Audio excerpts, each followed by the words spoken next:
പരീക്ഷാ ക്രമക്കേട് പരാതിയിൽ PSC ആസ്ഥാനത്ത് വീണ്ടും SITയുടെ പരിശോധന. കമ്പ്യൂട്ടറുകളിലാണ് പരിശോധന നടത്തുക. പരീക്ഷയുമായി ബന്ധപ്പെട്ട സോഫ്റ്റ്വെയറുകളും പരിശോധിക്കും. SIT സംഘത്തെ സഹായിക്കാൻ IT വിദഗ്ധന്മാരും സംഘത്തിലുണ്ട്. 4ാം തവണയാണ് SIT PSC ആസ്ഥാനത്ത് എത്തുന്നത്. 25-നകം പ്രാഥമിക റിപ്പോർട്ട് DGPക്ക് കൈമാറാനാണ് ശ്രമം. IG അജിത ബീഗത്തിന്റെ നേതൃത്വത്തിലാണ് അന്വേഷണം. റോഷിപാൽ വിവരങ്ങളുമായി ചേരുകയാണ്. റോഷിപാൽ, SIT അന്വേഷണം പുരോഗമിക്കുകയാണ്. PSC ആസ്ഥാനത്തേക്ക് എത്തിയിരിക്കുന്നു.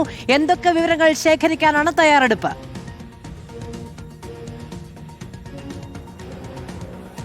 മധു, PSC പരീക്ഷാ ക്രമക്കേടുമായി ബന്ധപ്പെട്ട പ്രത്യേക അന്വേഷണ സംഘം ഇത് 4ാം വട്ടമാണ് PSC ആസ്ഥാനത്തെത്തുന്നത്. കഴിഞ്ഞ ഓരോ തവണ വരുമ്പോഴും അവിടെയുള്ള പ്രധാനപ്പെട്ട രേഖകൾ പരിശോധിച്ചപ്പോൾ ഈ തവണ IT വിദഗ്ധരുമായിട്ടാണ് PSC ആസ്ഥാനത്തേക്ക് SIT സംഘം എത്തിയത്. അവിടെ പരീക്ഷയുമായി ബന്ധപ്പെട്ട സോഫ്റ്റ്വെയറുകളിലാണ് പരിശോധന നടത്തുക. കാരണം പരീക്ഷയിൽ ഏറ്റവും ഒടുവിൽ ആരോപണമായി ഉയർന്ന ആസൂത്രണ ബോർഡ് ചീഫ് തസ്തികയിലെ പരീക്ഷ, അതിൻ്റെ ഉത്തരക്കടലാസുകൾ, അത് കമ്പ്യൂട്ടറിൻ്റെ സഹായത്തോടെയാണ് അതിൻ്റെ വാല്യൂഷൻ നടന്നിട്ടുള്ളത്. അതുകൊണ്ട് അതിൽ മാർക്ക് നിശ്ചയിച്ചതിലധികം ക്രമക്കേടുകളുണ്ട് എന്ന പരാതി അത് ഗൗരവമുള്ളതെന്ന് മനസ്സിലാക്കി തന്നെയാണ് സംസ്ഥാന സർക്കാർ അതിൽ SITയെ നിയോഗിച്ചത്.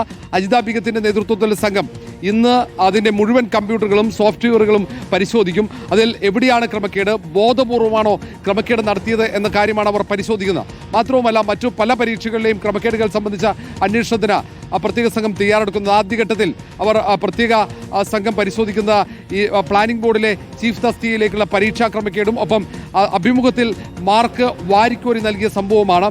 ഏതായാലും ഏറ്റവും ഗൗരവമുള്ള പരാതികൾ പരിശോധിക്കാൻ വേണ്ടിയാണ് അവിടെ ഇപ്പോൾ പരിശോധന തുടരുന്നത്. ഒരുപക്ഷെ ഇന്ന് വൈകിട്ട് വരെ പരിശോധന നടക്കാൻ സാധ്യതയുണ്ട്. കാരണം അത്രയും ഗൗരവമുള്ള തരത്തിൽ ക്രമക്കേട് നടന്നിട്ടുണ്ട് എന്ന വിലയിരുത്തൽ തന്നെയാണ് അന്വേഷണ സംഘമുള്ളത്.